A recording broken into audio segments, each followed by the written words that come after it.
ಇನ್ನು ನಟ ದರ್ಶನ್ ಮತ್ತು ಗ್ಯಾಂಗ್ನಿಂದ ರೇಣುಕಾಸ್ವಾಮಿ ಕೊಲೆ ಪ್ರಕರಣಕ್ಕೆ ಸಂಬಂಧಪಟ್ಟಂತೆ ಆಗಿರುವ ಒಂದಷ್ಟು ಅಪ್ಡೇಟ್ಸ್ ನೋಡೋಣ. ಇವತ್ತೇ ಆರೋಪಿಗಳನ್ನ ಕೋರ್ಟ್ಗೆ ಹಾಜರುಪಡಿಸೋ ಸಾಧ್ಯತೆ ಇದೆ.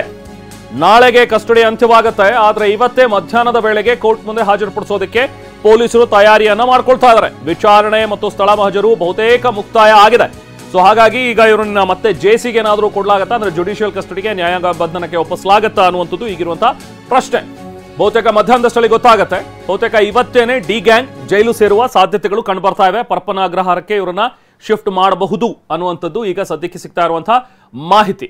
ಯಾಕಂದ್ರೆ ಈಗಾಗಲೇ ಪೊಲೀಸ್ ಮೂಲಗಳಿಂದಲೂ ಕೂಡ ಸಿಕ್ಕಿರುವಂತಹ ಮಾಹಿತಿಯನ್ನು ಆಧರಿಸಿ ನಿಮಗೆ ಹೇಳೋದಾದ್ರೆ ನಾಳೆಗೆ ಕಸ್ಟಡಿ ಅಂತ್ಯವಾಗುತ್ತೆ. ಆದರೆ ಇವತ್ತೇ ಪ್ರೊಡ್ಯೂಸ್ ಮಾಡೋಣ ಅನ್ನುವಂಥದ್ದು ಅವರು ಅನ್ಕೊಂಡಿರೋದ್ರಿಂದಾಗಿ ಎರಡು ಕಾರಣ ಇರ್ಬೋದು. ಒಂದು, ನಾಳೆ ಸಂಡೇ, ಸೊ ಹಾಗಾಗಿ ಕೋರ್ಟ್ ಕೂಡ ರಜೆ ಇರುತ್ತೆ. ಜಡ್ಜ್ನ ಮನೆಗೆ ಕರ್ಕೊಂಡು ಹೋಗಿ ಹಾಜರುಪಡಿಸಬೇಕಾಗತ್ತೆ ಅನ್ನುವಂಥದ್ದು ಒಂದು ವಿಚಾರ. ಇಲ್ಲ ಅಂತ ಹೇಳಿದ್ರೆ ಈಗಾಗಲೇ ಆಲ್ಮೋಸ್ಟ್ ಎಲ್ಲ ವಿಚಾರಣೆಯೂ ಕೂಡ ಮುಕ್ತಾಯವಾಗಿದೆ. ಅವರ ಸ್ಟೇಟ್ಮೆಂಟ್ಗಳನ್ನು ಮಾಡಿಸ್ಕೊಂಡಾಗಿದೆ. ಇನ್ನು ಸ್ಥಳ ಮಹಜರು ಪ್ರಕ್ರಿಯೆಯನ್ನು ಮಾಡೋದಾಗಿದೆ. ಇದೆಲ್ಲವೂ ಕೂಡ ಮುಗ್ದಿರೋದ್ರಿಂದಾಗಿ ಕಸ್ಟಡಿಯಲ್ಲಿ ಏನೆಲ್ಲ ತನಿಖೆ ನಡೆಸಬೇಕು ಅದೆಲ್ಲವೂ ಕೂಡ ಆಗಿರೋದ್ರಿಂದ ಬಹುಶಃ ಇನ್ನೇನು. ಸರಣ್ಯ ಶೇಂಗಾ ಬೆಳೆದು ರೈತೋದ್ಯಮಿಯಾಗಿ ವರ್ಷಕ್ಕೆ 30 ಲಕ್ಷ ಗಳಿಸ್ತಿದ್ದಾರೆ. ನೀವು ಕೂಡ ಅವರಿಂದ ಕಲಿಬೇಕಾ? ಅವ್ರ ಜೊತೆ ವಿಡಿಯೋ ಕಾಲ್ನಲ್ಲಿ ಮಾತಾಡಬೇಕಾ? ಈಗಲೇ ಫ್ರೀಡಮ್ ಆಪ್ ಡೌನ್ಲೋಡ್ ಮಾಡಿ. ವಿಚಾರಣೆ ನಡೆಯೋದು ಬಾಕಿ ಇಲ್ಲ. ಇವ್ರನ್ನ ಜೆಸಿ ಕೊಡಬಹುದು ಅನ್ನುವಂಥದ್ರ ಬಗ್ಗೆ ಬಹುಶಃ ಪೊಲೀಸರು ಕೂಡ ಹೇಳಬಹುದು ಅನ್ನುವಂಥದ್ದು ಪೊಲೀಸ್ ಮೂಲಗಳಿಂದ ಸಿಗ್ತಿರುವಂಥ ಮಾಹಿತಿ. ಸೊ ಹಾಗಾಗಿ ಇವತ್ತು ಮಧ್ಯಾಹ್ನ ಅವರನ್ನ ಪ್ರೊಡ್ಯೂಸ್ ಮಾಡ್ತಾರೆ. ನೆಕ್ಸ್ಟ್ ನ್ಯಾಯಾಲಯ ಏನು ತೀರ್ಮಾನವನ್ನು ಮಾಡುತ್ತೆ ಅನ್ನುವಂಥದ್ದು ಗೊತ್ತಾಗುತ್ತೆ ಮಧ್ಯಾಹ್ನಕ್ಕೆ.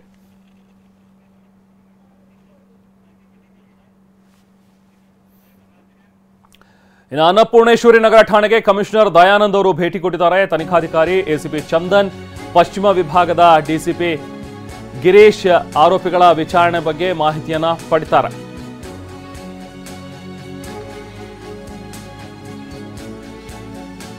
ಆರೋಪಿಗಳ ವಿಚಾರಣೆ ಬಗ್ಗೆ ಈಗ ಮಾಹಿತಿಯನ್ನ ಪಡ್ಕೊಳ್ತಾ ಇದ್ದಾರೆ. ದರ್ಶನ್ ಗ್ಯಾಂಗ್ ಪೊಲೀಸ್ ಕಸ್ಟಡಿ ನಾಳೆ ಅಂತ್ಯವಾಗ್ತಾ ಇದೆ.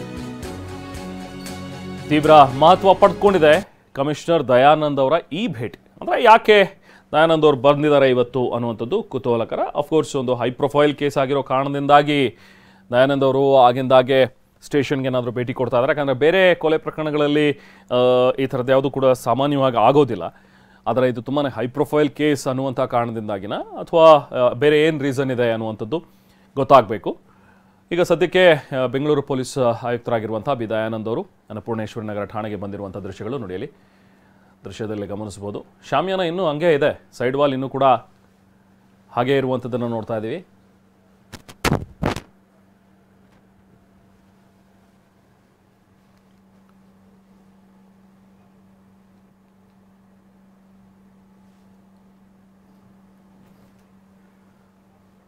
ಇನ್ನು ಪೊಲೀಸ್ ಕಸ್ಟಡಿಯಲ್ಲಿ ಇರುವಂತಹ ದರ್ಶನ್ 4 ರಾತ್ರಿಗಳನ್ನು ಕಳೆದಿದ್ದಾರೆ.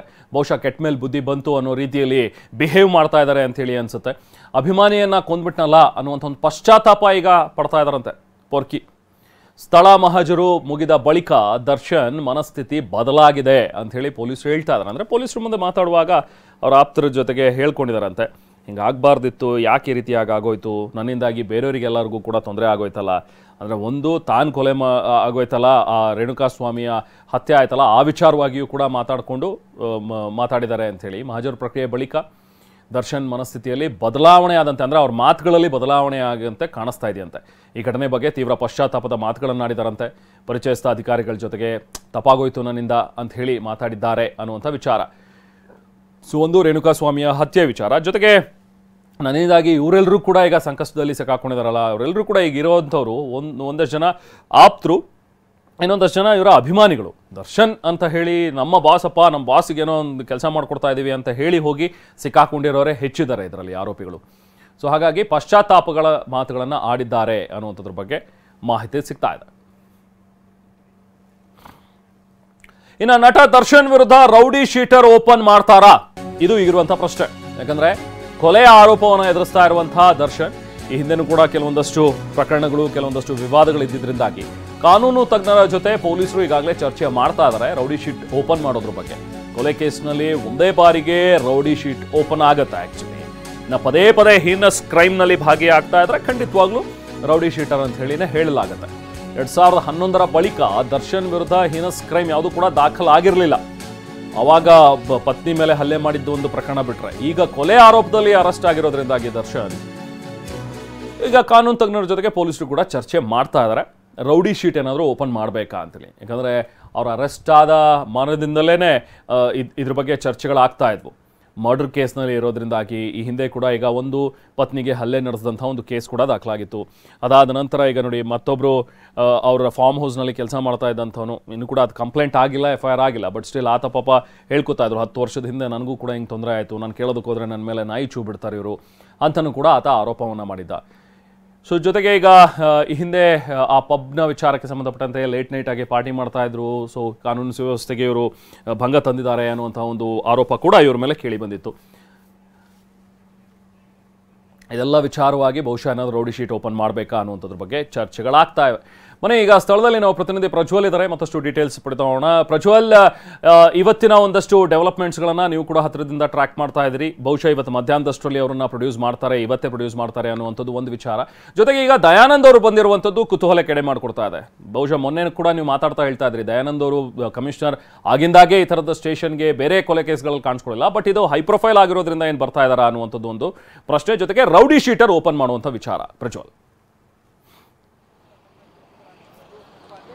ರೆಹಮಾನ್, ಕೃತ್ಯ ನಡೆದ ನಂತರದ ದಿನಗಳಲ್ಲಿ ಅಂದರೆ ಪೊಲೀಸ್ ಕಸ್ಟಡಿಗೆ ತಂದ ಮೇಲೆ ದಯಾನಂದ್ ಅವರು ಪ್ರತಿನಿತ್ಯ ಬಂದು 1 hour 2 hourನ ಅನ್ನಪೂರ್ಣೇಶ್ವರಿ ನಗರ ಪೊಲೀಸ್ ಠಾಣೆಯಲ್ಲಿ ಕಳೆದು ಅಧಿಕಾರಿಗಳಿಂದ ಮಾಹಿತಿಯನ್ನು ಪಡ್ಕೊಂಡು ಅವರಿಗೆ ಬೇಕಾದಂಥ ಡೈರೆಕ್ಷನ್ ಕೊಡುವಂಥ ಕೆಲಸವನ್ನು ಮಾಡ್ತಿದ್ದಾರೆ. ಅದರಂತೆಯೇ ಇವತ್ತು ಬೆಳಗ್ಗೆ 9 ಗಂಟೆ 12 ನಿಮಿಷಕ್ಕೆ ಪೊಲೀಸ್ ಕಮಿಷನರ್ ಆಗಿರೋ ದಯಾನಂದ್ ಅವರು ಈ ಅನ್ನಪೂರ್ಣೇಶ್ವರಿ ನಗರ ಪೊಲೀಸ್ ಠಾಣೆಗೆ ಭೇಟಿ ನೀಡಿದ್ದಾರೆ. ಮತ್ತು ಅಧಿಕಾರಿಗಳ ತನಿಖೆ ಇಲ್ಲಿವರೆಗೆ ಯಾವ ಹಂತಕ್ಕೆ ಬಂದಿದೆ ಮತ್ತು ಮುಂದೆ ಏನು ಮಾಡಬೇಕು ಅನ್ನೋದ್ರ ಬಗ್ಗೆ ಒಂದಷ್ಟು ಡೈರೆಕ್ಷನ್ಗಳನ್ನು ಕೊಡ್ತಿದ್ದಾರೆ ಅನ್ನೋದು ಸದ್ಯಕ್ಕಿರುವಂಥ ಮಾಹಿತಿ. ಮತ್ತು ಇನ್ನೊಂದು ವಿಚಾರ ಅಂದರೆ ಈ ರೌಡಿ ಶೀಟನ್ನು ಓಪನ್ ಮಾಡೋ ವಿಚಾರವಾಗಿ ಮೊನ್ನೆ ಅಧಿಕಾರಿಗಳು ಚರ್ಚೆಯನ್ನು ಮಾಡ್ಕೊಂಡಿದ್ರು. ಯಾಕಂತಂದ್ರೆ ಕೊಲೆ ಪ್ರಕರಣದಲ್ಲಿ ಭಾಗಿಯಾಗಿರೋದ್ರಿಂದ ಮಾಡಬೇಕಾ ಬೇಡವಾ ಅಂತೇಳಿ. ಆದರೆ ಈಗ ಅದರ ಬಗ್ಗೆ ಒಂದು ಕಾನೂನು ತಜ್ಞರಿಂದ ಒಂದು ಮಾಹಿತಿ ಪಡಲಿಕ್ಕೆ ಮುಂದಾಗಿದ್ದಾರೆ. ಯಾಕಂದ್ರೆ ರೌಡಿ ಶೀಟ್ ಮಾಡಿದ ಮೇಲೆ ಅವರು ಆರೋಪಿತರು ಏನಿದ್ದಾರೆ ಅಥವಾ ರೌಡಿ ಪಟ್ಟಿಯಲ್ಲಿ ಉಲ್ಲೇಖ ಆಗುವಂಥವ್ರು ಏನಿದ್ದಾರೆ ಅವರು ಹೈಕೋರ್ಟ್ಗೆ ಹೋಗಿ ಅದನ್ನ ಕ್ಯಾನ್ಸಲ್ ಮಾಡಿಸ್ಕೊಳ್ಳುವಂತ ಆದೇಶಕ್ಕೆ ತಡೆ ತರುವಂತ ಸಾಧ್ಯತೆಗಳು ಕೂಡ ಹೆಚ್ಚಾಗಿರ್ತವೆ. ಹೀಗಾಗಿ ಅದಕ್ಕೆ ಅವಕಾಶಗಳು ಸಿಗಬಾರ್ದು ಮಾಡದೇ ಆದ್ರೆ ಅಂತೇಳಿ ಅದನ್ನ ನೋಡ್ತಾ ಹೋದ್ರೆ ಒಂದು ಹೀನಸ್ ಕೇಸ್ಗಳ ಒಂದು ಸರಣಿ ಇರಬೇಕು. ಪದೇ ಪದೇ ಹೀನಸ್ ಕೇಸ್ಗಳನ್ನ ಮಾಡ್ತಿರ್ಬೇಕು. ಅಂದ್ರೆ ಹೀನಸ್ ಅಂದ್ರೆ